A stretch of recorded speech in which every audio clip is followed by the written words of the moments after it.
Oke, Assalamualaikum warahmatullahi wabarakatuh, teman-teman. Selamat pagi. Ini materi rekaman kuliah kita yang ke-11 ya, teman-teman. Di materi rekaman kuliah yang 11 ini, sebelum saya mulai, saya mau mengingatkan ya, buat teman-teman yang belum mengerjakan kuis ya, di week ke-9, ya, teman-teman ya. Nah, ini 9. 9 ini baru week 9 ini baru ada 30 orang ya yang mengerjakan dari total 55 orang mahasiswa ya. Nah, ini deadline-nya tanggal 25 ya, teman-teman. Sisa 4 hari lagi. Jadi harap diperhatikan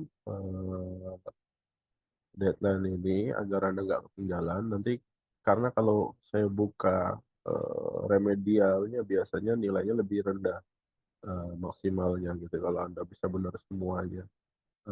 Di periode waktu yang normal itu 100.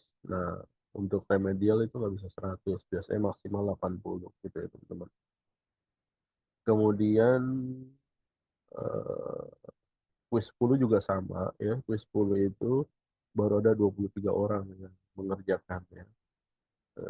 Ini deadline-nya juga sama, tanggal 25 Juni ya. Tersisa 4 hari lagi ya. Oke, kemudian hari ini ya week ke-11, saya buka dulu. Nah,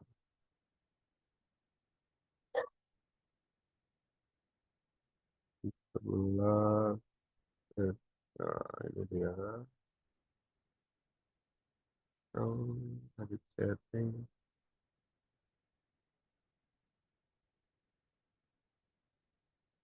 Ini saya buka sampai bulan Juli tanggal 10 ya. Waktunya tetap ya 5 menit. Oke, kemudian hanya bisa satu kali. Oke. Nah, ini ada mark. After quiz close, Anda bisa lihat nilai Anda berapa ya. Nah, di sini pop-up JavaScript. Oke, ini oke.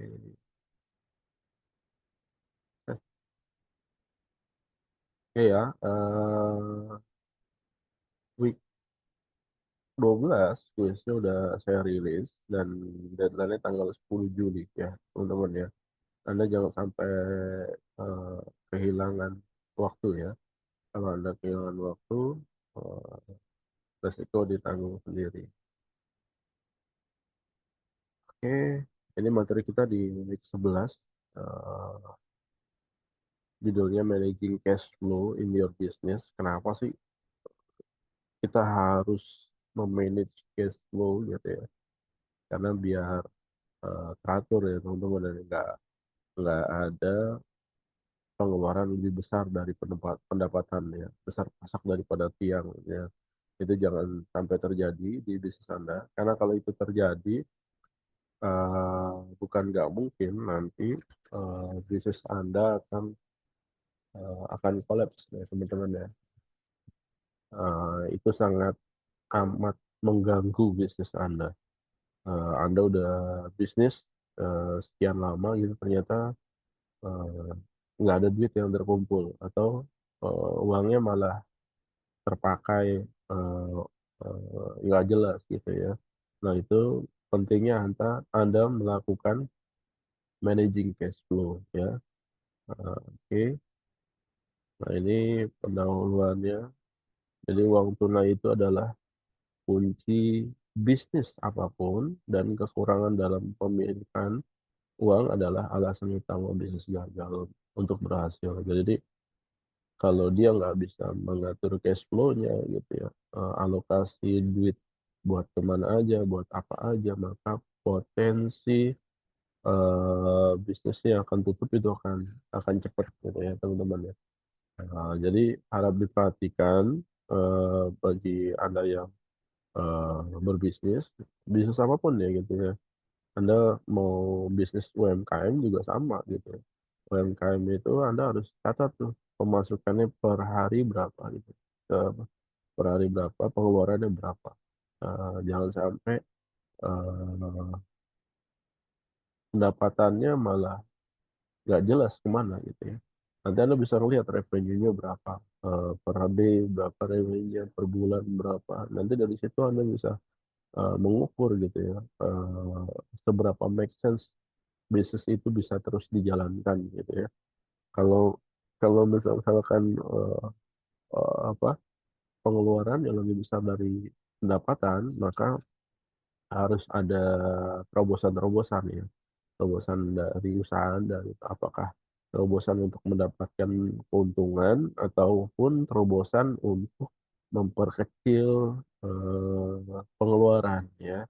Itu yang harus dipikirkan. Kalau misalkan Anda di satu lokasi gitu ya, pengeluaran sewa tempat Anda bisa mencapai 5 juta katakanlah per bulan, sementara pendapatan Anda minus gitu ya, minus 3 juta, maka yang harus Anda lakukan, eee, Anda harus genjot tuh penjualannya atau Anda harus melakukan, reposisi harga gitu ya. Jangan-jangan, apa, cost Anda salah ngitung cost gitu ya. Yang Anda jual boleh jadi adalah, jual rugi gitu ya. Anda tidak memasukkan unsur-unsur, komponen lain sebagai, modal ya gitu ya. Entah itu sewa tempat, bayar listrik ya, kemudian, uang makan, gaji karyawan dan segala macam itu masukin ke dalam kos. Dengan itu maka, Anda bisa mengukur mana cost yang bisa di-reduce, mana cost yang tidak bisa di-reduce. Kalau cost yang masih bisa di-reduce maka bisa Anda kurangin ya, bisa Anda optimalkan supaya apa, supaya revenue-nya, tidak tergerus dari modal gitu ya. Oke, menurut Peter Drucker ya, eee, Peter Drucker, oh Drucker, bukan drakor ya. Para wirausahawan percaya bahwa laba adalah yang paling penting dalam, perusahaan baru, tetapi laba itu sekunder, harus kas yang paling penting ya. Jadi memang harus harus kas itu, cash flow itu sangat penting. Jadi apa itu harus kas? Adalah kemampuan perusahaan untuk terus berdagang dan ini ditentukan dengan menciptakan arus kas yang positif ya, kedengaran jelas, tapi uang tunai diperlukan untuk membayar, supplier, gaji karyawan, bayar utang gitu ya, kalau Anda berhutang, cicilan utang biasanya, perusahaan juga ada loan biasanya, dan jumlah tertentu perlu disediakan untuk investasi kembali dalam bisnis. Agar apa? Agar, ada kontinuitas dari sebuah bisnis. Nggak mungkin, bisnis Anda gitu-gitu aja gitu ya, nggak ada inovasi, nggak ada apa, pembaruan gitu ya. Yang terjadi kalau seperti itu nanti boleh jadi bisnis Anda, akan mati lama-kelamaan ya. Saya udah pernah bahas, apa, eee, perusahaan yang sudah mature ya, seperti Google itu pun dia harus, terus melakukan inovasi. Agar apa? Agar tetap bisa, leading ya, agar tetap bisa bersaing gitu ya. Oke, arus kas yang positif, oleh karena itu tidak hanya memastikan perusahaan dapat membayar hutang pada jatuh tempo, tapi juga memungkinkan untuk investasi kembali ya. Oke, nah ini managing cash flow in business ya, ada bisnis, ada finance, ada income-nya berapa gitu ya, profit-nya berapa, operation-nya berapa ya, ada cost expenditure-nya berapa ya, OPEX dan APEX-nya berapa gitu ya. Oke, langkah pertama dalam mengelola arus kas adalah menghitung likuiditas dari bisnis, seberapa liquid ya, bisnis Anda gitu. Ada rasio sederhana untuk mengukur solvabilitas langsung bisnis, di istilah di akuntansi ini disebut sebagai rasio lancar atau, current ratio. Dan ini akan menunjukkan sejauh mana kewajiban lancar ditutupi oleh uang tunai di bank dan aset yang dapat diubah menjadi uang tunai dalam waktu yang cukup singkat, misalnya kendaraan yang sudah dimiliki oleh bisnis ya. Jadi current ratio itu atau rasio lancar itu merupakan dari current asset ditambah liabilities ya. Jadi current ratio adalah current asset ditambah liabilities ya. Kemudian call to action ya. Yang pertama adalah kelola utang kerjasama bisnis Anda dengan pelanggan dan pemasok untuk memastikan debt days-nya jatah Anda harus bayar utang itu lebih pendek dari credit days-nya. Oke.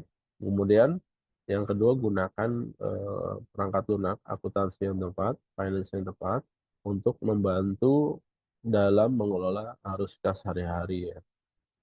Kemudian yang ketiga, secara terus-menerus meninjau struktur biaya Anda untuk menemukan celah efisiensi. Nah, yang tadi saya bilang di awal ya, kita harus ngukur gitu ya, semua pengeluaran dan semua pendapatan. Dan di situ baru bisa kita lihat gitu, bisa petakan kira-kira yang lebih efektif yang mana gitu ya.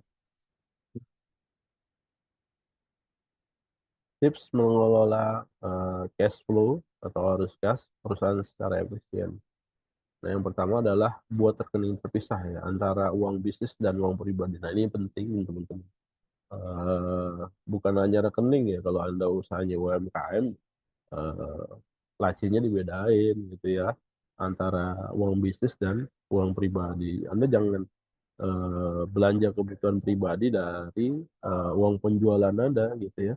Biar apa? Biar kelihatan gitu ya dari bisnis menghasilkan seberapa besar gitu ya. Kalau Anda menggunakan uang bisnis Anda untuk kebutuhan pribadi, maka boleh jadi nanti pendapatan per day-nya tidak sesuai dengan kondisi realnya. Dengan itu, misalkan pendapatannya turun dan segala macam, maka gairah Anda untuk berbisnis akan terus menurun ya teman-teman. Karena apa? Nggak ada penghasilan, nggak ada hasilnya tuh Anda bisnis. Anda merasa seperti itu. Tapi kenyataannya setiap uang masuk Anda belanjain lagi untuk kebutuhan pribadi Anda itu yang salah ya. Kemudian misalkan rekening kas masuk dan keluar. Selain misalkan rekening pribadi, bisnis dan pribadi, Anda juga perlu membuat rekening terpisah ya untuk arus kas masuk dan arus kas keluar untuk mempermudah dalam membuat laporan keuangan ya. Jadi rekening ini khusus buat payment aja gitu ya, atau rekening ini khusus buat uang masuk aja. Nah, ini biar biar Anda dalam eh, apa mengukur eh, income dan outcome-nya bisa lebih mudah gitu ya. Yang ketiga, ketahui harus kas masuk dan keluar dengan baik. Anda tidak bisa berfokus pada keuntungan yang Anda peroleh aja gitu ya. Anda juga harus mengatur pengeluaran Anda dengan bijaksana.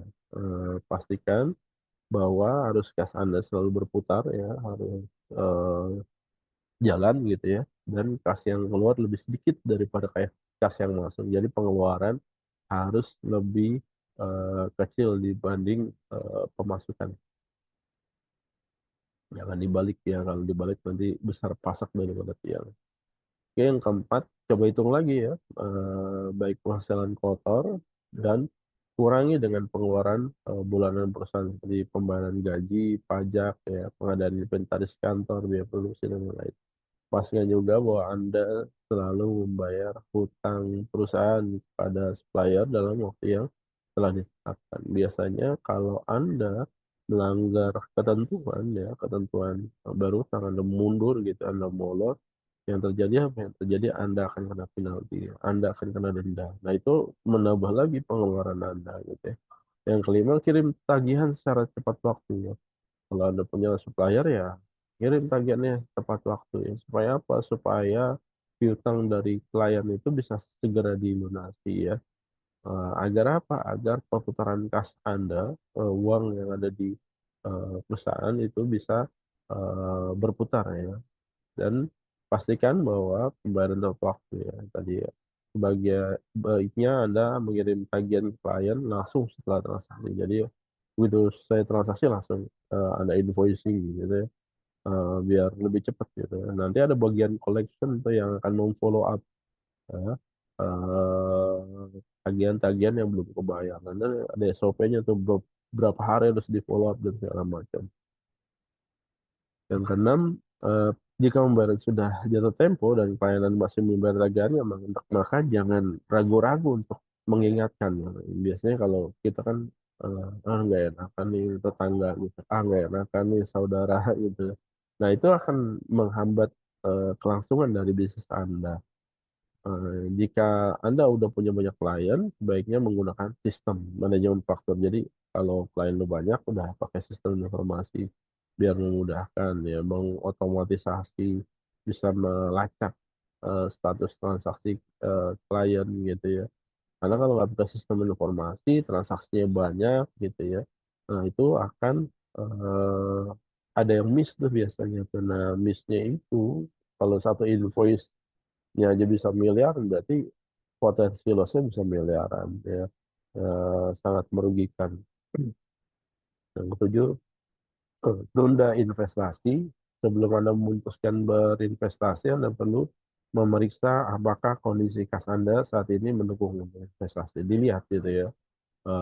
Kalaupun ada investasi jangan all in gitu, jangan semua uang yang ada di kas perusahaan Anda investasikan.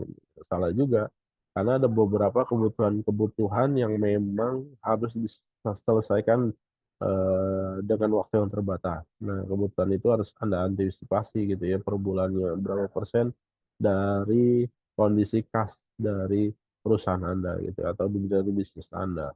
Kalau eh, potensinya lebih besar ya bisa dibesarin lagi ya, uang yang harus kita sediakan ya. Yang kedelapan adalah investasi, melakukan investasi jangka panjang di saat yang tidak tepat, malah justru akan menghambat harus kas dan menyusahkan Anda ya.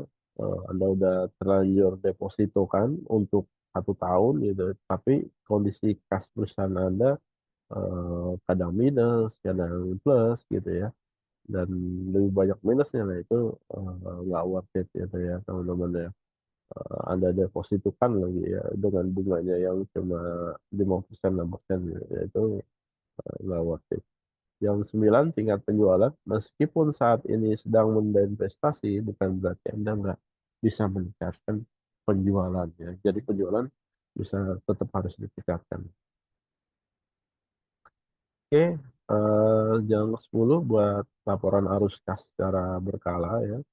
Akhir jangan lupa buat laporan arus kas secara rutin. Jadi udah ada timeline yang kapan harus eh, apa merampungkan laporan. Ya. Nah dari situ Anda bisa memperkirakan gitu ya. Dengan jika ada waktu yang sama, eh, perusahaan Anda posisinya apa, ya. Rugi atau untung gitu ya. Laporan kas merupakan laporan yang menjadikan lengkap informasinya mengenai penerimaan dan pengeluaran kas suatu perusahaan selama periode tertentu. Laporan ini membantu Anda dalam memprediksi penghasilan dan tagihan Anda pada periode berikutnya.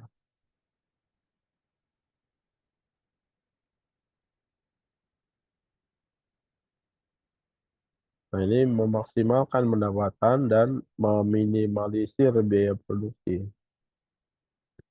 Yang di poin A-nya fokus terhadap pelanggan tetap ya. Nah, perlu diketahui adalah eh, biaya yang dibutuhkan untuk pelanggan baru jauh lebih tinggi ya. Kita jauh lebih tinggi kita akuisisi pelanggan ketimbang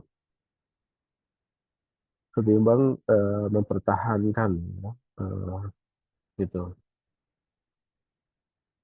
Karena banyak costnya tuh ya, mulai dari historinya, dari apa, dari mulai invite mereka ke apa, branding branding position gitu sampai dengan produk Anda dibeli kayak gitu. Jadi kalau Anda udah punya pelanggan tetap, Anda maintain gitu. Mau bisnisnya UMKM gitu ya, atau non UMKM gitu ya, itu yang harus Anda maintain loyalty pelanggan ya. Makanya ada sistem informasi namanya CRM ya, Customer Relationship Management. Nah, Customer Relationship Management ini dia memanage ya existing existing customer supaya apa? Supaya dia merasa terlayani ya, dia merasa nggak tinggalin gitu, dia merasa teladani dan segala macam.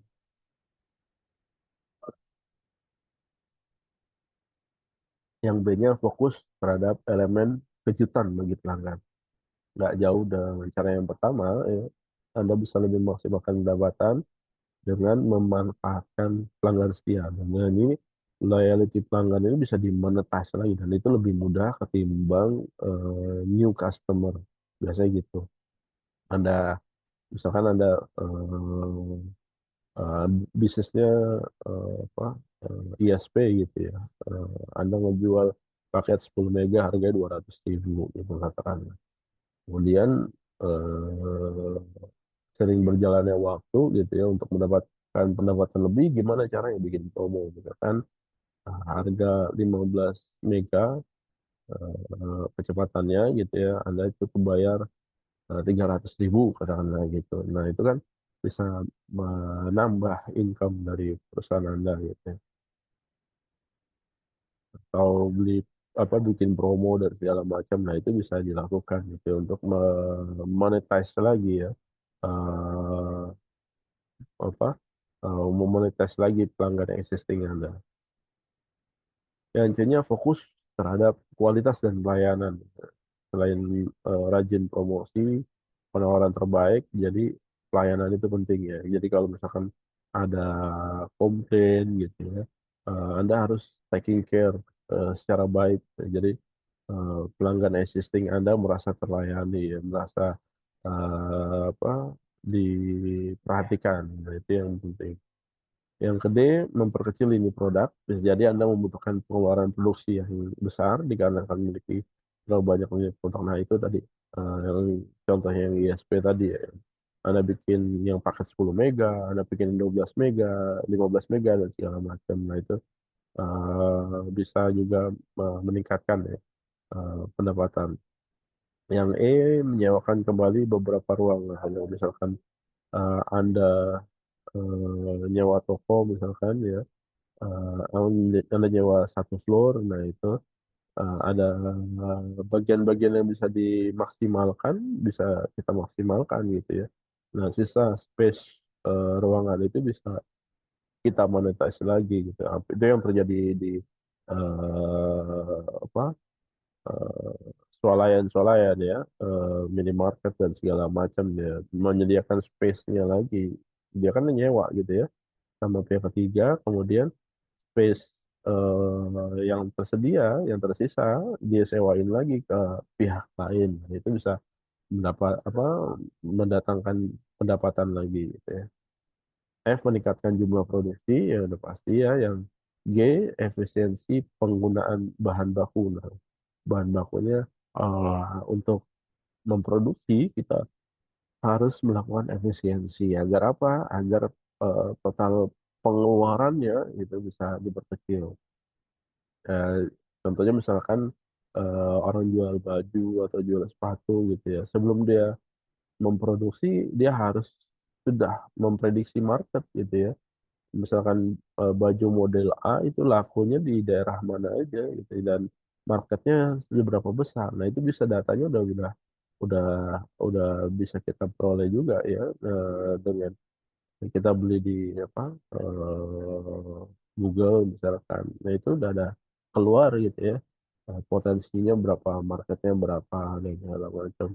Nah itu juga bisa memper, memurahkan harga dari biaya produksi ya.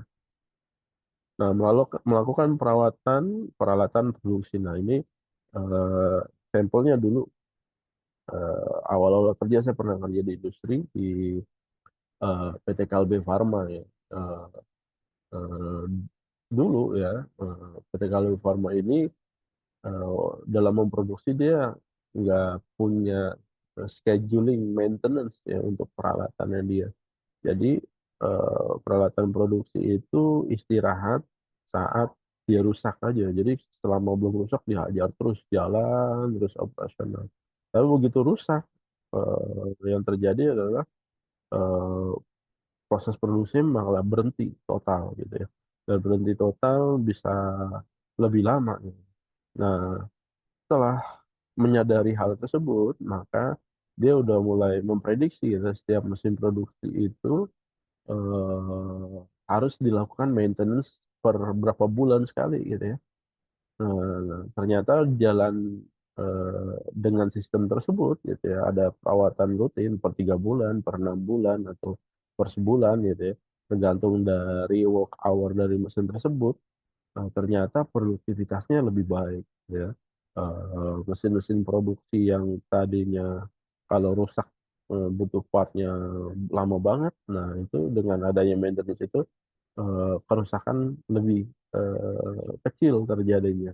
Karena apa? Karena, ada peralatan produksi. Jadi sebelum sebelum, eee, peralatan produksi itu, rusak parah gitu ya, di sesi maintenance itu udah dilihat, wah ini, fan belt-nya umurnya mungkin nggak ada sebulan lagi nih gitu kan, atau nggak ada 5 hari lagi. Nah itu di saat maintenance langsung diganti gitu ya. Agar apa? Agar nanti ke depan saat proses produksi, semuanya dapat berjalan lancar. Nah, ini menekan biaya overhead production ya, biaya overhead production mengacu pada semua biaya yang Anda keluarkan untuk melakukan proses produksi ini. Biasanya biaya ini muncul karena adanya pemakaian peralatan dan keperluan produksi yang, terlalu berlebihan ya.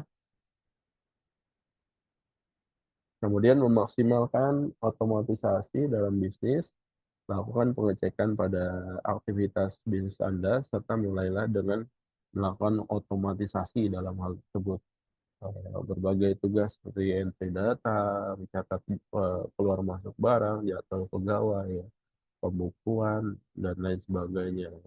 Semakin banyak pekerjaan yang dikeluarkan dengan teknologi, maka semakin cepat pula ya pekerjaan tersebut, bisa diselesaikan. Jadi memang, kehadiran sistem informasi itu bisa, membuat efektif dan efisien ya proses kerja.